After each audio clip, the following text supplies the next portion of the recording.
Millions of people watching online, a few of us gathered here today. I'm very excited about this. I'm Austin Rowlader. I'm the author and publisher, binder of the book Ordinary Time. And this is my friend Taylor Reed. He works for the Crosshatch Arts and Ecology Center. And he also owns his own coffee roasting business, Hermitage Coffee. You can find him at the Bel Air Farmers Market on Fridays during the summertime. Delicious coffee. It's like the special treat coffee that you only have on Saturdays. It's that type of thing. And he's also a prodigious chopper and cutter and stacker and burner of wood, which is something that I always admire in a friend. And so he's going to be interviewing me today. But before we begin, I'm going to do a small demonstration of how my bookbinding machine works and how I interact with it in order to make the books that we're going to be talking about today.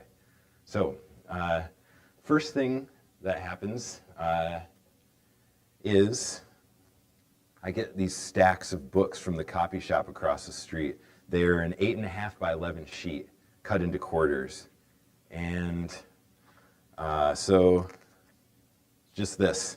And it's funny, once you get into the world of paper, you kind of realize that you don't put your water bottle next to the box of books you just picked up. If you have a box of these books like this and you bump the box too hard, you have a box of fire kindling. I mean, it's amazing how careful you have to treat the paper, you know?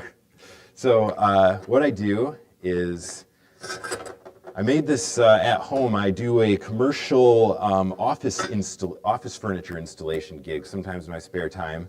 And so this is a shelf from an office's series of bookshelves, and then a couple pieces of angle iron.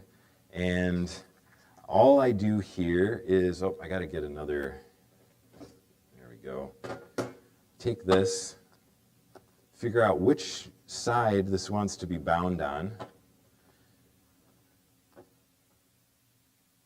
Get it caught in here. I'm just going to do 2 of them so we can move along as quickly as possible. There we go.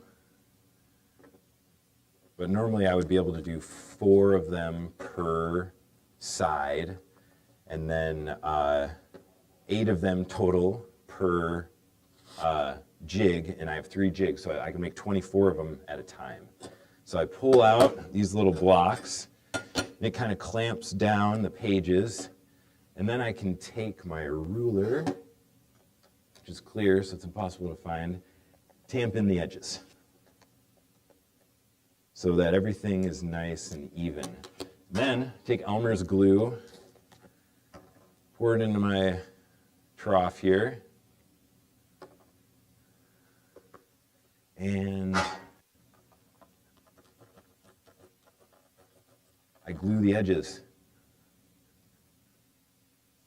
all the way down. Oh, I forgot to tighten them. First you tighten them down. But yeah, once the edges are glued like this, my stack of pages has turned into a book. This is how all of the books that are softcover in the library, they're made exactly like this. They have a machine that does it. And they rely solely on the contact of the spine of the book and the spine of the cover. And I do mine a little bit different so that it's a little more durable, and I don't have, you know, the hot glue and the machinery that they do. So once this is over, I can stack all these down here. Oof, I bet that sounded great. And what you end up with is this stack of pages. I glue on a little mull, they call this, at the end. You know, it's just like a little tiny piece of fabric that glues on, supports the structure of the book. Then I come over to my vise here. I inherited this vise from my grandpa, and I built a couple things to outfit it so that it can hold these books. Get it caught in here. And then this step of the process is basically adhering the cover to the book. So I line the cover up on the spine. I make a nice crease. I finish the crease off with my ruler. I have this perfectly sized block of wood here, so I can put the cover on the block, and I can get glue on the entire thing, but I don't get glue, you know, all over the place, because I was doing that at the beginning, but then the covers end up getting glue on the back of them and they stick together. It's a nightmare. So then this is like where the rubber meets the road, basically, is you glue a little bit on the spine here. This whole book or cover gets the glue, and then I go along the pages. Wipe my hands on my pants because it's Elmer's glue and nobody cares. It's amazing. Okay, line them up as well as I can. Kind of like press the binding down, pull it out of the clamp, one tunk, and I have basically now the spine of the book and the spine of the cover are married, but I keep on making sure all the glue joints are hitting each other. And then I take these things, again, they're dual purpose. Another nice tonk here.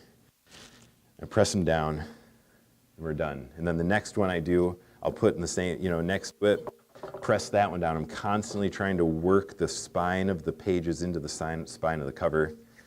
And that's how all the books are made. And this is pretty, I mean, it's kind of elaborate machinery, but the basic concept of being able to, you know, take a brick, put it on the edge of your table, put the brick down and glue the pages. That's how I did my first one, and it works fine. That's how perfect bindings are done. And once you realize the simplicity of the principle, the real challenge is to like make it into something that you can do over and over and over again, so that, you know, if somebody decides they want to buy 1,000 books, I can come up with 1,000 books like in a matter of, you know, a week or something like that, a reasonable amount of time. And that's when we're off and rolling. But this is my first event doing this, and so we have a long ways to go before we get there. Does anybody have any questions about the actual process of the book binding? Yeah, Taylor, please. Yeah, you're the guy. Yeah, I'm wondering, for somebody who doesn't have like all of this stuff, is it worth trying to figure it out? Well, it depends on what you want to do. I would, if you're interested in binding a book at home, I would print it out on your printer and just do one copy of it, even if it's in the full 8.5 by 11 sheet, and just start to understand the principles that are involved, like the gluing of the cover and the gluing of the spine and how it all works. It took me about, I think I've been doing this now for probably 6 months to get to the point where now they're almost all pretty well done. The spines are connected, they're not going to fall apart, pages aren't going to fall out. But there is a learning curve. It's really simple to do, but it's hard to get a really tight bind that's going to last, you know, years and years through many readings. So I would say, yeah, it's not really worth it to go and invest any money or find a bunch of things. A brick and some paper and some Elmer's glue. You don't need a roller even. You can do it with your finger. It can be really easy. Yeah, go ahead. Elmer's glue can be kind of,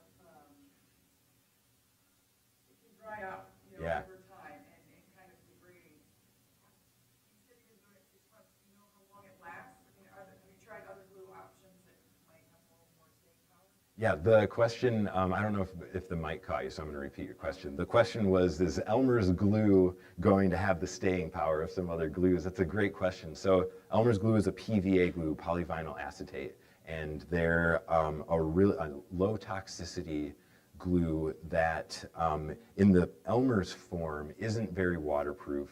It does have a pretty long durability though. Like if you think about the projects that you made with Elmer's glue when you were a kid, I still have some of those. And so it does have the longevity. When I was first beginning to do this, I'm a woodworker as well, and so I had Titebond 3 wood glue, which is the strongest polyvinyl glue known to mankind. It's incredibly strong, it's completely waterproof, it's amazing stuff.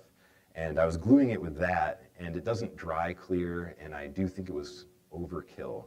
And so I think it hasn't been tested yet. You know, the oldest one is 6 months old, but I don't think they're going to be degrading very quickly. And actually, a commercial bookbinder machine uses polyvinyl glues as well. Theirs have additives in it and stuff, and they also heat them up. But it's the same, it's basically the same glue. Anybody else? Did you watch YouTube? I mean, how did you figure this out? Yeah, the genesis of it was the question was like, how did I figure this out myself? So I first encountered the idea in a sitcom television show called New Girl with Zooey Deschanel. The main character is a writer, and he schedules an event where he's supposed to speak at the event, but he doesn't have any books. And so Zooey Deschanel's like, oh, I'll make books for you. And I was like, bing, I'm doing that. You know, that's a great idea. You know, I'd never thought that a sitcom like that would give me so much inspiration, but it really sparked the whole thing off. And so then I learned that all it is just gluing the edge. That's all it is. And so it's so simple, you know. So I had a copy of my manuscript that I was editing, and I literally have big chunks of metal sitting everywhere. I found this giant chunk of metal, set it down on my table, glued the edge up, and just interacted with it, edited the whole book as it was bound up, and nothing happened to it. It's still together today. And I was like, wow, okay, this is super easy. There's nothing to this. Why hasn't anyone done this before? That was what I was really wondering. And I still haven't found, there is somebody here, the facilities manager, Brett, at the library, has bound his own book. He did it in a Japanese style in the 90s. It's an amazing, he showed me it yesterday. It's an amazing document. And so it isn't an unprecedented thing, but this like pulp fiction paperback print out and bind as many as you can model, I don't think that, I can't find anybody else doing that yet. I think after this weekend showing so many people, I know there's people that are gonna go home and do it. I think it's a great idea. I hope what we do today slowly but surely takes over the publishing ecosystem, and we don't have to worry about the giant monster that it's becoming, and we can just go back to like little arts and crafts projects at home to get all the books into readers' hands. But you know, that's a lofty ideal. Any other questions? Yeah, go ahead. How much time do you spend binding books? Yeah, okay, so she asked me how much time I spend binding books right now. You saw when you walked in, there's a ton of them out there. Not very much time. I don't have very much time. I have a 1-year-old. At home, I take care of 3 days a week. He goes to daycare. I also, this isn't paying the bills yet. So I have a blacksmithing business. I do this for commercial furniture installation. I work at a bar. I tune pianos. A lot of things going on. So I don't spend that much time doing this, but because I've built all of this stuff, yeah, I can build one in 6 minutes. I can do, I haven't tested my ability to go a whole 8-hour day just binding books, but I'm fairly certain I could get around 80 of them bound up and still have lunch and, you know, dinking around time. And so this makes it incredibly easy. So not very much time at all. Yeah, I'm an amateur piano tuner. I shouldn't have said that. I'm not very good. I'm an amateur piano tuner. I do it for cheap, and it's pretty much anybody that walks into your house is going to not know the difference. But you know, some people will. And I don't touch expensive pianos. I mostly do old ones that need a lot of work. You have an old rotten piano, Doug? You need? No. Okay. Any other questions? Yep. Can you tell us more about your choice of paper?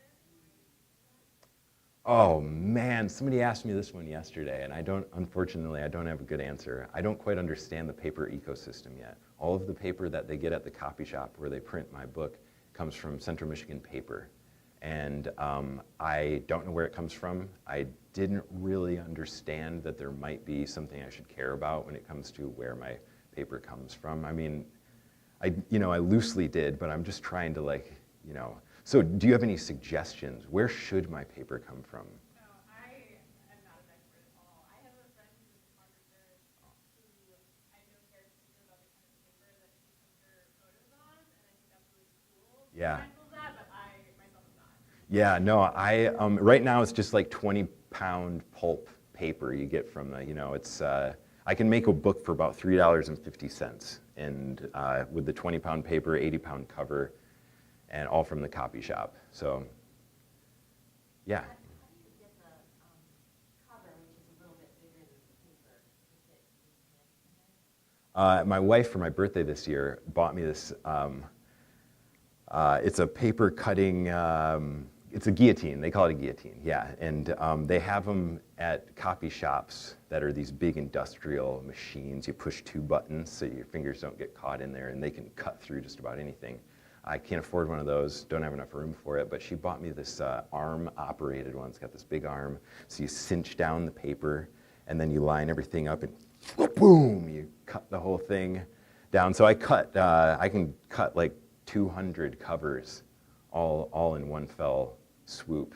And I cut them just a little bit bigger than the page. I leave the top edge. So this is the factory edge on here, because when I'm going through and I'm creasing it, I need to get a fairly straight line. And so I still use that factory edge because my cutting machine can't really do perfectly straight and square corners. And so, yeah, I cut them well before I fix them, and they're about 1/4 inch on all sides, bigger, so that if the cover does sit on here a little bit strangely, I can't really explain it. But if there could be, yeah. So you'll learn this if you do this at home. It doesn't take very long for you to learn, like, okay, these are the mistakes that you make when you're doing this. But if you don't have it square, you end up running this way, you know, and then this is another problem you could run into. You don't have enough cover. And so I worked with the copy shop for months to get this whole thing made up, and it was so funny. Okay, so I don't know if do you guys go to I think it might be the center of the known universe. That place is wild. You walk in there and you're just like sucked into this paper vortex. So I've been working with them for a long time. Dan is the owner's name, and he just totally like ingratiated me into his whole business and everything. And I really love it. So he printed 4 times the number of books that I ordered. I ordered 120 of them. He put 120 copies in and gave me 480 books. And I was like, well, okay, fine, you know, that's great. I'm gonna sell them all, you know, a couple of weeks, you know, whatever. You know? And so I get home and I'm going through it, and I slowly realize that he printed the wrong version. And the funny thing is he told me that printing the 4 times more was the biggest mistake he's made in his like 30-year career as a paper person. And so then I called him up and I was like, they're the wrong version. And he probably fell on his knees. It was something else, but it made us great friends right away. You know, we made a deal, you know, he cut the price for me, and I actually went through, there were 30 pages in here that I couldn't live without the edits. They had to be made. And so I went through every one and slid the correct pages in. And also, I think on page 18 in all of them that you buy is a handmade mark. Every was written, but I meant to say ever. And then there's one that I missed on page 175, I think, where the sentence doesn't make sense. And so now when I sell them to people, I try to go in and mark that, because it drives me nuts. Anybody that's a writer that has done a book knows that, like, it's holy, you know, like it's been 8 years of doing this. It's a holy document. I love this thing from the bottom of my soul. And so to have it go out there a little bit mistaken with some mistakes has been a really humbling and awesome process. And I'm almost halfway done working through my 480. But when I'm done with those, I'll have enough money to afford my own printer. So I'm going to be able to print my own, cut the price a little bit, and they're going to be the perfect holy document that I was intended to make in the first place. Yeah, it was something else. I learned so much about the nature of like human beings, you know, like they're just like, people make mistakes. I make mistakes all the time. I do this, like, you know, blacksmithing and woodworking and stuff, and there's hundreds of mistakes that you can make in every single project. And of course you tried to avoid every single one of them, but it doesn't matter what industry you're in and what you're doing, people make mistakes on a daily basis, and you just have to like accept that, know that that is the stuff of life right there, and continue on with what your hopes and dreams are. Taylor, you guys, Taylor's making a lot of money doing this today. You guys are really stealing the show. Yeah, should we Sit started? down? Yeah, we Okay. should. Yeah. Cool. Unless anybody else has more questions. I mean, we were going to have a question and answer session at the end, but we just can do it keep now. going. Yeah. Yeah, go ahead. So what, when she asked about the kind of paper, I never thought about source. I was thinking texture Oh. and weight and color and, you know, it seems like you've taken a lot of time. I just came in the library and saw that this was happening today, and I'm interested in book binding and book preservation. Oh. So I mean, it looks like you have taken a lot of time thinking about how it looks and how it comes together. The cardstock or the cover is what, do you know what pound? Yeah, it's 80-pound linen. That's okay. Okay, you're a paper person. This is the thing that blew me away when I started this is the language around paper. This is to lay it out how you have to order it. It's the bulk pages is 20-pound, black and white, 4 up on 8.5 by 11. Yeah, so 4 up. That means you have 4 copies on one sheet. 20-pound is like the thickness of the paper. And then the cover is linen, 80-pound, natural is the color. But it is so funny because every time I go in and get a stack of covers, natural covers, it's a different tone. I mean, it's just slightly different. And I get them done sometimes at the copy shop in Bel Air. They have different. You can't. It doesn't mean anything. It's just. And I mean, I kind of like that. I know that Doug, the one I gave to Doug, has this like dark cream color that randomly there were like 5 of them in a stack that were the dark cream color. I kind of liked that. So I'm into the like variety type thing. That's just inevitable in the process of this. Natural color. We're back to the mistakes thing. Somebody at Papers Company of Central Michigan Paper gets this. Oh, that looks natural to me. We're gonna throw it in this bin, and here we are. Any other questions? All right, cool. Let's see, where to start. So I can remember walking into our little grocery store in Bel Air, and there's a community message board there, and I saw pinned up just a little business card, but it was beautiful. Thanks. And it was the sort of thing where like you look at it and you know it's beautiful and you know that it also feels beautiful. And so I pulled it off there, wrote down the phone number, and called up that person. They weren't there, so I left a message. And I just, I said like this, seeing this was an encouragement to me. And it was you. There was something about just seeing something that was done so intentionally that, I don't know, it resonated with me. I'm wondering if you have realized, or if you have some idea, why does intention resonate with so many people? Why does this, like the DIY aspect, Oh yeah. That's a really good question. Why are people interested in that? I don't know. But I would say that the first thing that came to my mind is the fact that most of the things that we interact with on a daily basis are prescribed, they're made in bulk for the masses and kind of like given to you based on your demographics, your socioeconomic status, skin color, just like these basic things about you. Okay, and now we fit into this giant marketing plan, and then we're going to buy all this stuff. And you see something where that is completely out of that realm, where every book is a little bit different. They're weird. They don't look like the other books. That automatically resonates with people because it stands out. It's not what people are used to, and people are always going to be attracted to the things that are different among a group of similar things. Sure. That was how Taylor and I met, actually. It was him finding the business card. We encountered each other one time before that, but it was a strange way to meet.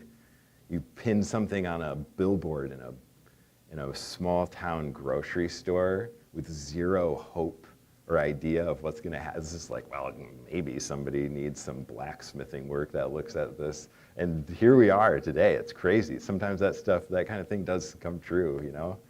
I didn't go into it with the intentionality that maybe someday Taylor's going to be interviewing me, but like I put that thing up there, the real hopes and dreams in mind when it went up, you know? And man, it's funny when that kind of thing actually works. Absolutely. Yeah. This isn't your first book, correct? Well, it's my first completed and done one, but I've been writing since I've been trying to write a book since I was 21 years old. I'm 37 now. That's 16 years. And so I've written thousands and thousands of pages. I have a huge filing cabinet at my house, like with the big drawers that come out and the counterweight in the back so it doesn't tip over. And I have an entire drawer stacked completely full of my writings. And then I have the next drawer down shoved in the back behind my taxes as another half of a drawer. Mostly typed and handwritten. It's like, it's crazy how much, and this is the only thing, honestly, the only really good thing that I've been able to, you know, keep condensing down into this like tight nugget that actually reads well, is funny, it's fun to read, and I think can make it so that I can no longer have to toil with the things that I toil with on a daily basis, and I can do my one true love and sit down and write more books for the rest of my life. That's the goal. At 21, were you already picking up on that writing might be that for you? Yeah, I mean, it was before that. So when the first time that I was like, maybe I'll be a writer was when I was in, I think I was in 3rd grade. I won the national, it's not national, what is that thing called? It was the Young Authors Award for our school. So you got, if you wrote the best story in your school, you got to go to Hope College down in Grand Rapids and hang out with a creative writing student for the day. I think I won it in 3rd grade and 6th grade. So I was like 7 and 9 or 12 or something like that. And I remember it so vividly. We were hanging out in the staircase. There was a big window there. And that was the first time that I was like, I felt a little bit of a calling to be a writer. And then I didn't really write very much for a while, but I studied abroad in Africa when I was 21. I was attending Central Michigan University, and I went and studied at the University of Ghana. And I would send these emails home, these long things about every single thing that happened to me, because it was a wild, wild experience. I was seeing things that I only dreamed of and read in books. And so I had 20, 30 people on an email list. And this was in 2007 when I was there. And so the only way that you can get on the internet is to go to these internet cafes. And you go in, and there's rolling blackouts just constantly, and everything shuts down. All of a sudden, there's no way to control it. And I had so many times where I'd be writing away this big, long email, and you can't, and boom, the whole thing dies. Oh my God, no. So I'd go back through, and so I got done with that, and my grandma actually got them all collected and into a little, thing, and she's like, hey, this is all of the stuff that you did. You should be a writer. Why don't you make this into a book? And so that was my first attempt at writing a book. I sat down, I was a junior in college, and started typing away, and I remember I got about 30 pages into it, and I went back to the beginning and read through, and I remember reading it and being like, this is garbage. This is what you would read if Jack Kerouac and Dave Eggers went to Africa together. It's garbage. And thinking back on that now, I know I'm like, oh, dang, I want to read that. And for all my saving everything and like the drawers and drawers of writing, I have no idea where that went. It's gone forever. It's not on my computer. It's not in my drawer. I have all the notebooks that I took when I was in Africa, but I don't have the actual story that I started and hated anymore, which is unfortunate. Maybe it'll show up randomly someday, who knows, but I have kissed it goodbye, more or less. Wow. Yeah, so that was my first induction into writing, but I didn't start this book until 8 years ago. We had moved, I had been writing an epic poem, actually originally entitled Ordinary Time. That's what I wanted to call it, and it was about this baby. It was a 3-year-old baby, and he went from house to house selling indulgences. And every house he went to was a person from a different time and a different place. And so the first house was a 17th century Chinese household based on this old book called The Dream of the Red Chamber, a lost Chinese text. It's not lost. The guy that wrote it is like the Chinese Shakespeare, but we never encounter these books here because they're almost impossible to translate. And so I based the first house that he went to on those guys. The next one was Anna Karenina, 1860s Russia. The next one was a crazy priest that lived in, or that practiced in a church made of completely of stained glass. The roof, the walls, all the pews, everything stained glass. Next one was a recently freed slave in the late 60s. And then the next one was a modern day politician, at which, way before Donald Trump came onto the scene, accurately depicted almost everything that his presidency turned into. I just went through and read it, and I think, I didn't realize when I was writing it how timely some of that stuff would be. He was, a cell phone, his face turned into a cell phone in the book. And he walked around completely blind, but he had these three guys, Adam Scott James, James Scott Adams, and Scott James Adams, whatever, that were his assistants that basically walked him through every day of his life. And then the final stop was Mrs. Sally's house. Mrs. Sally is someone from the future. And so the little baby goes around selling indulgences on his daily round, and he gets to Mrs. Sally's house and finds that she's dead. And so he gets this brilliant idea. He's going to throw a party at Mrs. Sally's house. And so he throws this extravagant party where he brings all these drugs and horrible things from the past, present, and future to the party. And everybody completely loses their minds and does horrible things. And then he goes around the next week and sells indulgences to all these people. And now, because of him, they've committed all these horrible sins and they need to buy their way back into heaven.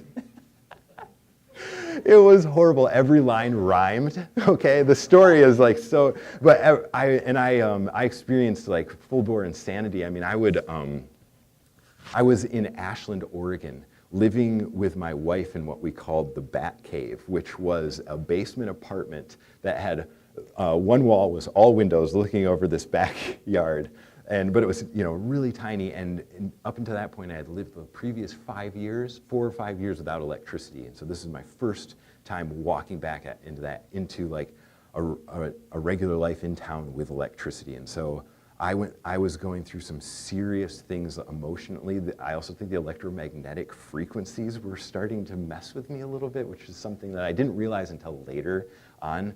But so in Ashland, first of all, the Shakespeare Festival, National Shakespeare Festival is there every year. They have this amazing series of plays that they have the Globe Theater remade right in Ashland. They do Shakespeare's plays every summer. You can go and watch them. It's incredible. It's like seeing a minor league baseball event kind of. There's a stadium. It's really wild. And so there's already this like literary air. And then on top of that, the Southern Oregon University, they have this a library, and on the second floor is this exhibit where they have writing. You would be extremely interested in this writing.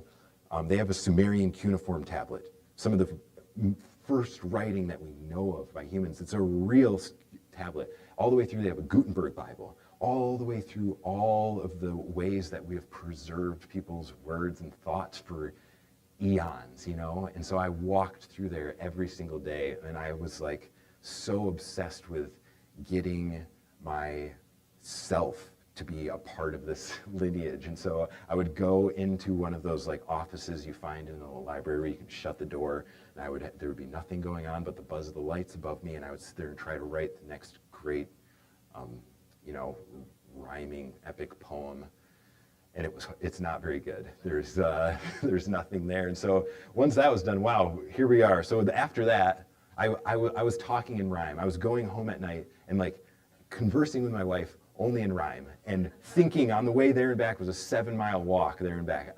I was thinking only in rhyme. I was completely over the deep end. And so we eventually moved. I built a tiny house. We eventually moved into the tiny house on a cannabis farm in Northern California, and I sat down there and was like, I'm not going to do this rhyming thing anymore. And so I decided to write a letter to an old childhood friend of mine. about the 1996 Olympics where, what was his name? Michael Johnson. He wore gold shoes. He was the fastest man on earth. He was amazing. We were 12 years old, and all we did was running. Your speed was your entire life. That's the only thing humans should be, focusing on, is getting faster. And so we were obsessed with him. So I was going to write. I wrote my friend from that time a letter, remembering all of this stuff that we did, and I had so much fun, like living in my 12-year-old self. I mean, it was amazing. Just like this one letter, I actually never sent it to him. I just like immediately started writing this book, and that was eight years ago.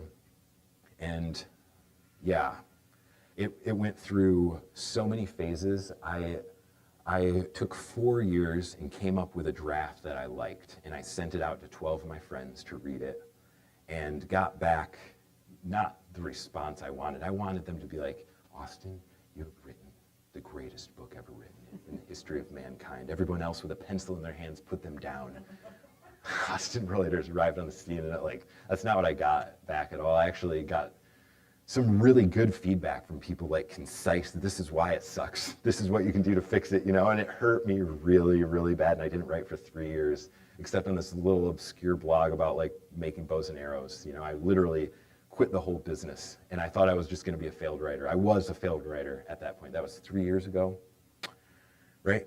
Yeah. Oh no, that's not true, because then the pandemic hit, and I sat down on my typewriter and typed away 650 pages of, I just started to read through it. It's nonsense, and you can't read it. There was no ink in the typewriter. It's too hard to get typewriter ink, and I was afraid of everything, and so it's really light, and so you can almost not read it. It's a colossal waste of time. So I wasn't a completely dead writer, but more or less. So then, eventually though, my son was born, and I'm stuck at home with my son, just me and him, 4 days a week. While my wife is, God bless her heart, she's a teacher of history at Elk Rapids High School. She goes to work. I'm there with this little baby that doesn't want to hang out with me at all because he wants his mom. It was something else. January, the first month went horribly. I was going insane again, and I was not doing well. February comes, and I picked up this book and put it on the couch right here. And so I learned that I could hold the baby right here, the bottle right here in the baby's mouth. Baby can't hold the bottle yet. And I could have the document here, and I could edit like this. And I developed some serious problems in my wrist from sitting like this. So I was doing a little bit of left-handed, mostly arrow drawing. I can't draw letters, but I was holding them over here, doing this. And I went through it, and it was like 3 years went by of not looking at it at all, and it was almost like a completely different person was reading it. I knew exactly what had to be done in order to make it into something that was worth reading, and including an entire tense shift. I had the whole thing written in third person. I had to go through and cancel out all the Ralphs and turn them into I's, cancel all the dads and turn them into my dads in it. And so over the course of February, March, April, May, June, July, and August, so 7 months it took to get it into basically what we have today. And so it was a long process, and but I'm really glad. I feel like I'm just beginning. This is day one of like reaping the benefits of all my hard work, and it's been exceeding all my expectations, honestly, so far. Thank you for being here. I'm going to ask you to skip forward a bit. Yeah. This book, what do you think of your son Fred reading this book when he's a teenager or at some point? How does that strike you? Taylor, I've done zero thinking about this. Yeah, I wish that I had this when I wish I could have read this when I was 13. It really, it is written all about teenagers. It's a coming of age tale about I'll read the back copy because I don't think anybody here besides Taylor's read it. Ride along with a pair of Catholic teenagers on their quest for salvation amidst a maelstrom of puberty chemicals and ancestral guilt. Yeah, and when I was 13, I was dealing with that. I was a mess of puberty chemicals and ancestral guilt. And so I think having this book to show me that it's okay to be confused about that stuff, it's okay to not believe in that stuff, and that nobody knows the answer really nobody knows the answer of what happens when you die, period. There's not a person on earth. Amen. And that, if I would have had that, and so I'm excited for Fred to be able to read it. I'm curious when he's going to want to do it, when he'll understand some of the stuff that comes up, because I would call it PG-13. It deals with some adult concepts. It's not really graphic in any way, but there's swear words, and there's some things that, small children probably aren't versed in. I think if you can read it and understand what's going on in the book, you're probably old enough to like read it and understand it. But yeah, I'm curious as to when Fred's going to be curious about that, and then how he's going to interact with it too. He's going to have some questions for me, and I'm going to have some answers, or I'm not going to have any answers. I don't know how that's going to go. That's a tough question, though. Having written this, are you satisfied? Are you done writing? Do you think you might switch gears a little bit and just focus on printing things for other people, or do you still have that itch? You working on stuff? Yeah, I am always working on a book now. I don't have very much time lately. I do all my writing now in the morning. My wife gets up super early. I get up with her, and then there's this, 45 minutes between when she leaves for school and Fred wakes up, that I can sit there and write a little bit. And so it's going to be a really slow process, but I have a great idea for my next book. I'm so pumped. I'm not going to tell you guys anything about it, though, because I don't want to ruin anything. But I'll tell you one thing, though. The entire thing takes place underground. It's going to be awesome. Sure. Mm-hmm. Are you open to printing things for other people? Yeah, so my goal with this is to be able to not have to do anything and only be able to write. And so if that means I've made a publishing company, Arrow Publishing, made it up out of thin air. I just kind of like rolled it up and with all that, and I didn't even make the logo. I literally just like wrote Arrow Publishing over the logo to my blacksmithing business and called it good, okay? So but I do want to like open up the floodgates to query letters. I am a little interested in seeing where this can go, if there's more people that are into it, that want to that have a book that they really believe in, and that's a good book that they want to explore the possibilities with this. The problem is, I don't know how to sell other people's books. I don't even know how to sell my book yet, and so it would have to be like a jumping off the cliff for this person that's an aspiring author. But if there's anybody watching, or any of you are aspiring authors, you want to have your book published, inside, I think it's on the second, third page, wherever all of the publication data is, there is my P.O. Box number. And you can send your first page and your query letter to that address, and I'll review them, and if it's something that I think is good enough to print, we can look into making this more than just a one book show and turning it into something else. It's important that the person that does this has some sort of audience. Right now, that's the only thing I have going for me. I moonlight at this mead and cider place, the Be Well Meadery in Bel Air. March 1st, I'm going to be doing a similar event there as this, and so I sell books there.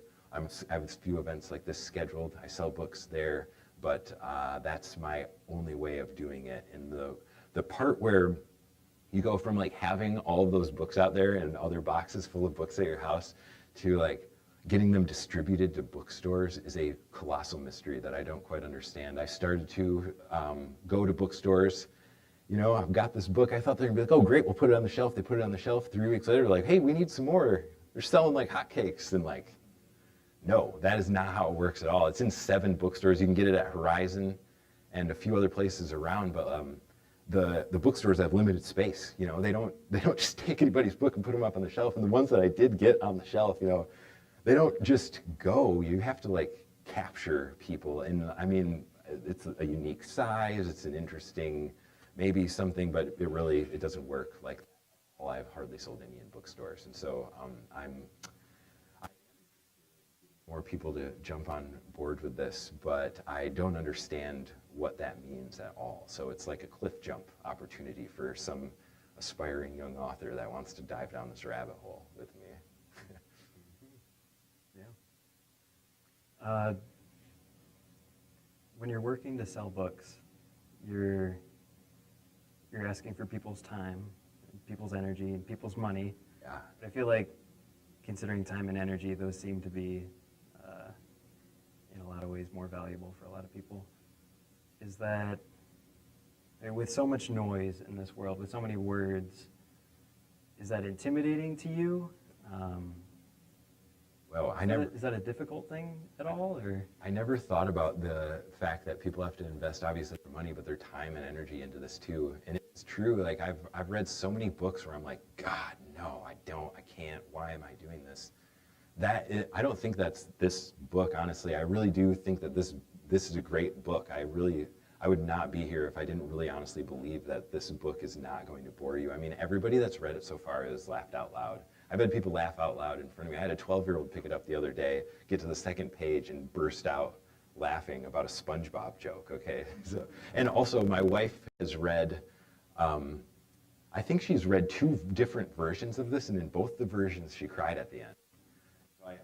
I think it's a great book, and I don't think that people are going to be angry with the prospects of reading it. I do think, though, that if you wanted to come to my house and you wanted to like go into my drawer and you wanted to be really annoyed by some stuff that I wrote a long time ago, there is that opportunity. There's thousands of pages of that locked away.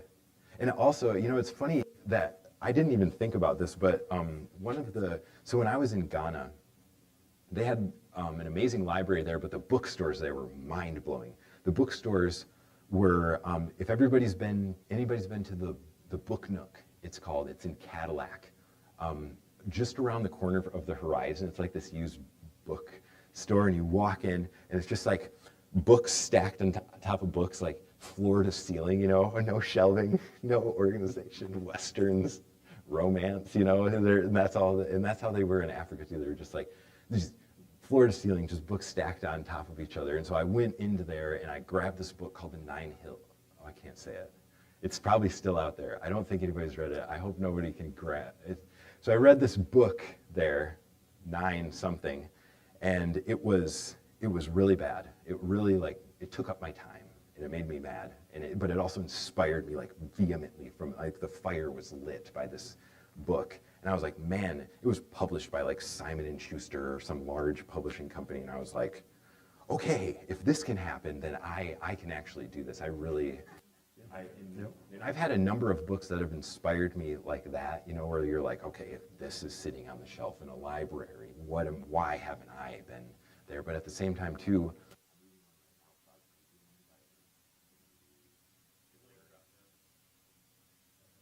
I'm reading one right now by Anthony Doerr, Cloud Cuckoo Land. Actually, he did a talk on the National Writers Series, which is what inspired me to pick the book up. But it's like I'm also inspired by that, and I'm just really realizing now it's also the same rage feeling that I had when I read that other. Like I feel like I get inspired in these. I read that book and I'm so mad that I didn't come up with it and I didn't write that stuff. He writes it so beautifully, and it's like this story that it takes place in the fall of Constantinople in the 1450s, and then like years in the future when we've like sent off a spaceship to a new planet, and it encapsulates all of that based on a made-up text, a made-up book that he made up, you know, and like it goes through, it's preserved in the library in Constantinople, and then it's preserved in the library in the spaceship heading to some far-off planet. It's a really like all-encompassing, amazing story about the book and how we even have books today. So I'm also inspired by. Yeah. No, it's okay. I think it's okay. Yeah, I think so. Okay, good. Yeah, I think we're good. Onward. Yeah, I think you're right. Like the fact that there is so much noise in the world is one of the reasons why it's so important to read. And when you read, regardless of the quality of what you're reading, like you can pick something out that shapes you in a good way. Yeah, so true. Let's see.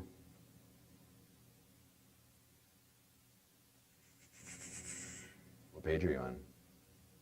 106. 106. What do we got? Wow, Bert, I trailed off. I could have cried. The love of my life was my slave's girlfriend. Oh my God, yeah, we end up on that one. My life was my slave's girlfriend.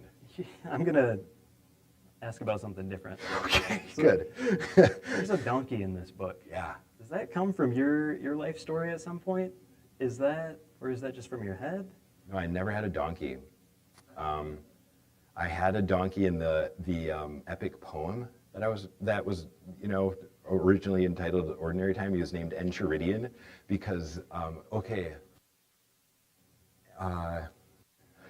I guess we're going to go into this. An Enchiridion is an old Catholic text that delineates the rules of a certain portion of the Catholic religion. And so I was writing this whole book about indulgences. If you don't know, an indulgence is a slip of paper that you could buy from the Catholic Church that guaranteed you a spot in heaven. And what happened, they became popular during the Crusades when we sent a bunch of soldiers into the Holy Land to reclaim it for the Western Europeans and the Catholics. And so all these soldiers are committing these horrible atrocities, coming back, and the Pope is giving them indulgences, or before they leave, they get one, and so all of their sins are already forgiven, and so you can just lay waste to everything and everybody and the whole thing, and you're still going to be up in heaven. Congratulations. That's about 1,000, maybe a little bit before that, and the practice continued for years and years and years, and so I acquired a Idion of indulgences and read. Actually got an interview with a Catholic priest in Ashland, Oregon, because they have not gotten rid of indulgences. They haven't like taken that text and say, we no longer believe this and burned it or anything like that. I think technically speaking, you can still buy an indulgence from the Catholic Church. They're not gonna sell them to you maybe, but like the infrastructure to make the purchase is all still there. And so I interviewed this priest about it, and he was very hush-hush. I mean, he didn't want to end up on the news, I think. I'm not that good at interviewing, so it didn't go very well. But then there was a donkey in that book. The little baby had a donkey go with him that like carried the indulgences, and I named that donkey Enchiridion. And he would go along with the baby to all the places. And so in the book is this paper route, and the very beginning, one of the characters revolutionizes the main character's paper route by putting a donkey in there, and the donkey carries all the papers around for him, like, wow, what a great idea. I had a paper route when I was, 12, 13 years old, and we carried around in wagons, and then I got a bike, huge upgrade, got a few more papers that way, but man, if I had a donkey, I didn't have to carry any of the papers, I could just lop around the neighborhood with that thing.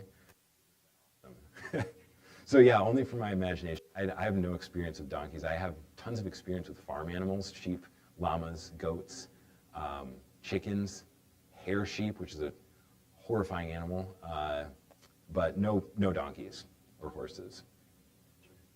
Yeah. I don't speak from experience in that part of the book. It's been interesting hearing a lot of what you're saying, because I'm recognizing so many things in this book that flow out of different experiences that I would never have guessed.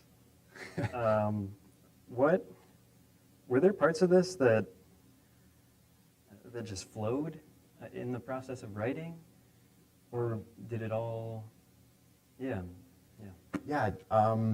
So I feel like I'm a ferocious editor. I sit down and I mostly use a typewriter, or I write it out with a pencil on a sheet of paper, and that's what I do mostly now on my couch, because typewriters are loud and we have a baby, so it's like either quiet or you're not going to be able to write. So write it out, and I have this pretty extreme like brain dumping part where everything is just like pouring out, and it's really garbage, honestly. I really I know that it's not going to be a character makes his way in unexpectedly, and you're like, okay, wow, I actually like this guy. What's up with this guy? And you kind of follow that way, but I'm way more of a heavy editor, and I go back, and like that's my favorite part, is like taking a sentence and writing it out, all 12 ways that you can make that sentence, and then picking that one. Okay, that's the one. And mixing together the different parts of the book. And so it definitely, like, over the course of 8 years, it all definitely flowed out of me. But the times when I felt most in the flow is when I'm reading through what I've already written, and I realize, like, holy cow, this works perfectly with this. And then, and then this can come in, and sometimes I end up like with sheets all over the floor with like sections that are labeled, and I put them all back together in a certain order. And like, okay, this is how it goes. Read through the entire thing, it kind of fits. And then you have to like make it all fit and go back and like polish off some details here and there. But as far as like getting into the flow, I think Lee Child in a interview on the National Writers Series, he said this amazing sentence. He said he does no editing. He said, do it right the first time, or just don't do it at all. And I was just like, what? I mean, I've read some of Lee Child's books, and they're great. They're extreme. You can't put them down. I mean, he's an amazing author, you know, and he just sits there and just writes all that stuff his first time. Whoa, that blows me away. That's not me at all. He has the flow. I have the back flow. Yeah. different plumbing apparatuses, but you know, it gets the thing out eventually all the same. He also said, my favorite Lee Child quote is, everybody thinks of popular fiction writers as these, you know, sub-quality literary figures. And if somebody is like, oh, you write best-selling popular fiction, I tell them, yeah, and you write worst-selling unpopular fiction. And you know what? All of publishing is this giant barge going through the ocean. And the barge is popular fiction. And everyone else is a barnacle on the side of our boat. And you can be there. We're happy to have you along for the ride, but don't talk to me. That's what he said. And honestly, I heard that, and I thought that was one of the most pompous things you could say about books. But at the same time, I was like, you know, I'm sticking on there, man. I like being a barnacle. Please, I'd love to be a barnacle on that boat. Have you had any reactions to this book that took you by surprise? Oh yeah, actually you're the first one that made me realize, I didn't realize this at all before, but like people are going to connect with parts of this book that I didn't connect with at all. And that blew me away. We had a talk after Taylor finished the book. He just came over, we drank coffee, asked me a few questions and talked about writing, because Taylor's also a writer. And so we just kind of, you know, talked about that whole world, and Taylor was like bringing up some parts about the end, which I'm like super self-conscious about the end, and it took forever to, I still don't, yeah. And he was saying things that he connected with at the end that I would have never connected. I didn't draw the links together. I was totally surprised by his reaction, and it wasn't until that moment, and it surprised me that I didn't realize this earlier, having written so much and daydreamed about the day that other people would read my work. But I didn't realize that once the book is done and you put it out into the world, you're like releasing a seed or something, and like what it is to each person grows differently based on their own response to the book. And that is like, that's where it's really horrifying. That's where I was almost like, oh my God, what have I done? Oh my, I gotta burn these, you know, I need some more firewood. This is, because that's a really nerve-wracking thing right there. They're gonna like really hate me for some parts of this book. They might really like me for some parts of this book, and their favorite part of the book is probably not going to be my favorite part of the book. And whoa, that's what being a writer is. And so now I go back to actually sitting there and writing with that in mind. Like, how do I get that out of my head and try to just get the story in my head? It doesn't go away. I'm now forever like, I was just writing for my wife before, you know, like that was my great muse in the sky, you know, like she was the one, if she likes it, then it's a good book. But now it's like, oh no, there's people that have expectations for me, and they're going to be grabbing onto the things that I write and taking them and toiling with them on their own. And like, oh my gosh, that's such a massive responsibility that goes on infinitely. It doesn't end. You know, I'm toiling with Leo Tolstoy, zinger, and I mean, and people will be toiling, hopefully, maybe with my book for 100 years to come too. Like, whoa, that's serious. That's really serious. That's real life right there. That's not made up. That's the real deal. That's what being a writer is. And I'm like really honored that I'm finally making my way in that realm, but I'm also really horrified by it. I hope I can like live up to the expectations, inspire people instead of bringing them down. You know, don't accidentally write something that ruins somebody's life. Oh, that'd be horrible, you know, and it can happen. It might happen. This book might have the thing in it that really puts somebody down. Makes them realize something about what they've been taught that they have to toil with for years to come. It's such a, that's such a huge, it's immense. Mm-hmm. Yeah, it's a lot to carry. Tolstoy, whose writing style would you say shaped the writing of this book? Maybe not Tolstoy. Yeah, no, it's not a, I love Tolstoy. I've read I've read all of his books. I am a huge fan of the classics. Those are my greatest inspirations. When I was living in Oregon, I had the opportunity to basically live out in the woods all by myself. My friends and I built this earth ship, which is like a building that is made out of tires pounded with earth until they're bricks, and you stack them on top of each other, and then you have a house. And all my friends moved away, and I was lucky enough, I stayed there on the farm and lived out my childhood dream of just being out in the woods all by myself, like Jack Kerouac, you know, and like John Muir and all these people that have written about like the solitude of nature and stuff like that. So while I was doing that, I wasn't really writing much. I was writing songs and I was writing some poems and stuff like that, but I wasn't writing books, but I was reading like feverishly like it was my job. I read everything I could get my hands on, and I really got into the classics. I would say like The Count of Monte Cristo is like this great shining star on a hill. I love that book. But as far as the writing style goes, I don't know. I've been writing it for so long, and I've gone, when I first was drafting this, I was so obsessed with having this beautiful flowery language, like beautiful flowery language.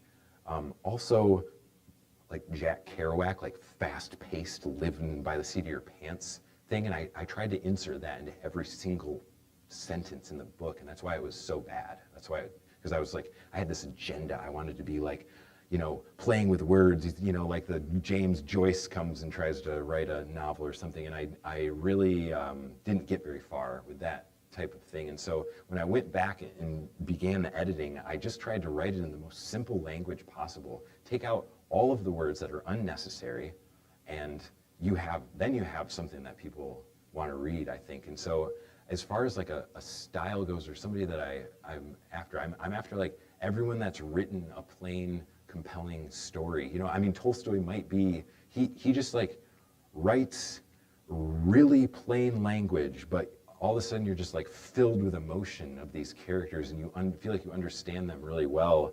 And same thing with Alexander Dumas, same thing with Anthony Doerr. He uses some big words sometimes in just the right way, which I aspire. I love that, but I don't do it very well. But yeah, I'm just trying to like make the language simple so you can understand the story and not get caught up in like the, you know, the intricacies of the language. It's not a poem. It's a book. It's a novel. It's got to be able. You have to be with me the whole way through.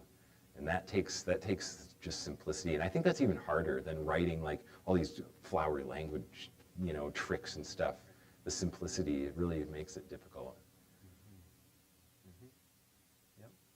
Do you think, has Bel Air, the town, shaped this book at all? I wrote I wrote half of it in Bel Air, sitting at the Bewell meadery. Yeah, so to some extent, but the characters were already defined. I think they're from my childhood, so it's like a conglomeration of characters that I interacted with in my childhood and had these experiences with. And so I think Bel Air is going to be influential for my next book, but this one it wasn't as influential. Yeah. Underground book. The underground book. Yeah. Yeah, we have some questions to go. Yeah, yeah. Oh.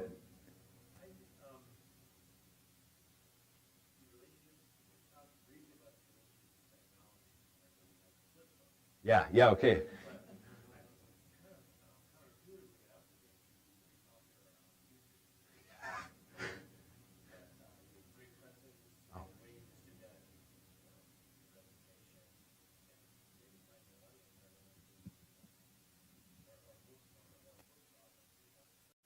Book talk, yeah. Oh yeah, a little bit. So somebody asked, Doug Stanton actually, let's not say somebody. Doug Stanton asked about my relationship with technology, and brought up the fact that I have a flip phone. Yeah, so I don't have a smartphone, haven't had one my whole life. I don't have any online presence whatsoever, and so when I was starting to, the genesis of this idea, like if you go to a big publisher, they want you to have tons of people following you online. That's the main way that you're going to sell books, and I have absolute zero in that, and I don't even know how to do it. Like I don't know how to even. I've lost touch with that part of reality completely, and so my hole in the market. My only opportunity is like the fact I'm not selling this on Amazon. It's not available on the internet. You have to go to a brick and mortar bookstore or come to me in order to obtain this book. And so I thought that was honestly like my niche in the market. And you also asked about some, YouTube, the possibilities of like having a thing on YouTube, or like a book talk is another phenomenon that I'm not really vaguely familiar with. And I think we're streaming live on YouTube right now. And Taylor made a video of me. I have a couple of videos of me online that have gathered almost no traction whatsoever. I know my mom's watching. Hi, Mom. I might have a few people she roped into the whole thing watching, but yeah, I really I haven't explored that because partially because I don't understand it at all, and I'm incapable of working with it, and partially because I see the value of not having a smartphone. I mean, in my life every day, like I spend no time distracted by the trappings of one of those devices. I don't even understand what the trappings of them are. I don't even, and people are so different now. I mean, from my perspective, I watched every single person that I know in my entire life besides my Uncle Todd and one man I met yesterday that went from the person that they were before the cell phone and then the person that they were after the cell phone. It's been the most contentious issue in my marriage. I've watched friends change overnight. They didn't have a smartphone in the beginning of the weekend. I saw them again the next week, and I could not help but notice that they were completely different people. And now that was a long time ago. Now everyone has a smartphone, and there are no other people that I know besides my Uncle Todd that has one. And so those are just like the normal person that you are now. But to take a moment and think about how you've changed because of that thing can be an extremely enlightening experience. And I want to encourage more and more people to spend less and less time on those devices. And so if I put up a series of YouTube videos that people really like, an amazing amount of inspiration can come from that, because I've been inspired by the videos you've put up, in a huge way. I mean, everything I read now is on your suggestion. And as a writer, listening to writers talk about writing is so beneficial as a writer. And so, yeah, there's an immense amount of good that I'm missing out on is another thing, I guess, that because I haven't interacted with that and chosen not to, I've also chosen to spread my message to far less people than before. So Lee Child's quote comes in then.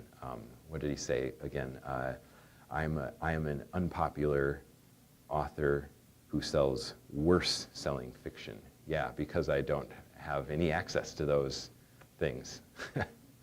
Maybe someday. I mean, I'm definitely open to it. You know, I just haven't really had the opportunity, and I don't know how to do it on my own. My phone does not even really take pictures all that well, and so it's like a completely foreign world to me, and I haven't stepped into it yet. Yeah. I was just going to say that's one of the things that I most appreciate about you, Austin. Thanks. I have one friend, Tommy. I have one friend that I'm like, he's 26 years old. He's a brilliant man. He's awesome. And I think I might be able to get him to go off of the edge and get rid of his smartphone, which would be crazy for him because he's probably had one since he's, 13, 14 years old. You know, his entire, his upbringing was based in one of these things. And so it would be cool to see more and more people not, you go back to the dumb phone. You had a question? Yeah, in terms of the distribution or your book, I'm curious how you think about what success is. Yeah, okay. She asked me in terms of like the distribution of the book, what does success look like to me? And honestly, I have already reached success. I walked through hundreds of libraries in my life and wondered why I don't have a book in there. How do I get a book in there? And it is available here. It's the only library on planet Earth where you can get my book. Thank you, yes. So success is right there. If you can walk into a library, grab a book for free, take it home, spill coffee on it. Don't spill coffee on it. Melissa is shaking her head. Do not spill coffee on it. Take it home, treat it with loving, gentle care. And, but read it.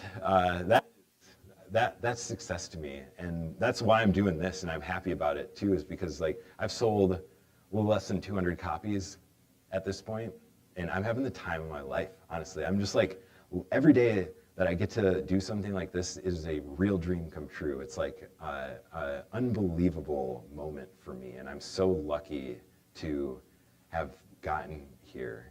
And so I feel like I'm totally successful. If the next phase though, but like true, the happiness, the fruits of my labor, the harvest will be the day that I can have a day off of Fred, and instead of toiling with these things in my shop and my life that I toil with, and I can just like bring him to daycare and sit down and I can just write my next book. That will be when I'm like picking the apple off the tree and eating it. That's gonna be an awesome day. But like this, this is how I'm getting there. This success will bring upon me hopefully more success. Any more questions? Oh, thank you for coming. This has been, I would call this one of the top days of my life, honestly. This is my first ever time talking as an author before, I mean, it's a really monumental day for me, and yeah, it couldn't have gone better. The Travis Area District Library has been so nice to work with. They made like this exhibit upstairs with all of the bookbinding books that they have. They allowed me yesterday for the entire day in the atrium to sit here and bind my book and talk to people. It was so inspiring. It was so amazing. There was this girl, Arabella, she was 12 years old, that came. All she wanted to do was make a notebook for herself. And then she sat there. She literally was standing right here while I was doing this. Like I'm here, Arabella's here for an hour, it was so awesome. And by the end of it, what she did was basically download her entire imagination into me while she was sitting there. She was talking to me about characters, the stories they went through, this whole thing, and I was like, so you're gonna make a notebook, right? She's like, yeah.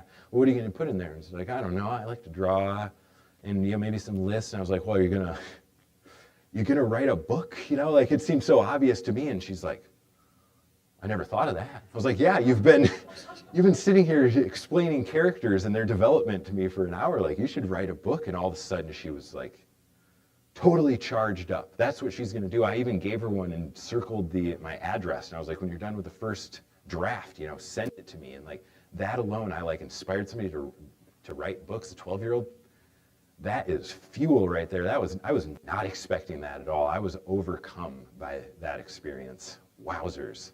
And they just let me do that all day over here, you know? And then we get to do this thing, and they have like their full audio video. Like, there's 2 cameras going right now. They got a microphone under here that's hidden, you know? I mean, wowzers. It's a really nice thing to do, and so I've been completely blessed. This is success right here. I'm so happy. This is the furthest I make it in the world of writing books. I'll be content with that for sure. Yeah, thank you for coming. We have a similar event, March 1st, the Be Well Mead and Cidery. Yep, and then April 3rd, North Central Michigan College is letting me bind books at their library. And if you have or know people that have events like this that you want me to come and do this at, I'm hungry, and I would be happy to do that. Yeah, see you soon.